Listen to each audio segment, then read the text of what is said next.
Magandang araw mga bata! Ngayon ay panibagong araw at panibagong kaalaman na naman ang ating matututunan.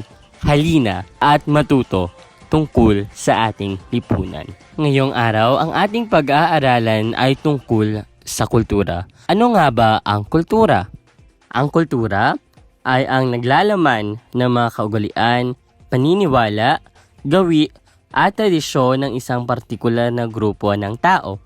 Ito rin ang kumikilala sa isang bansa na ito ay naiiba sa iba pang mga bansa. Ang kultura ay may dalawang uri.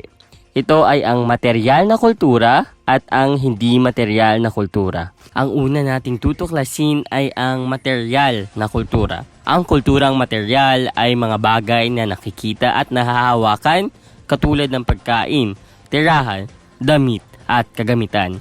Ito ay ang iilan lamang sa halimbawa ng material na kultura, paaralan, bahay at pagkain. Matapos nating alamin ang material na kultura, ay aalamin naman natin ang di-material na kultura. Ang di-material na kultura ay ang kultura na hindi bagay, hindi nahahawakan dahil ang uri ng kultura na ito ay nakikita lamang kapag atin itong isinagawa. Ito ang iilan sa mga halimbawa ng mga di-material na kultura: pagmamano, edukasyon at paniniwala. Bakit nga ba mahalaga ang kultura? Ang kultura ay mahalagang bahagi ng ating bansa. Ito ang nagbubuklod at gumagabay sa ating mga Pilipino. Ito din ang nagpapakita na mayroon tayong pinagmulan sa mga bagay at gawaing nakasanayan na natin. Isulat ang M kung ang larawan ay material na kultura at DM kung di material. Maraming salamat at paalam.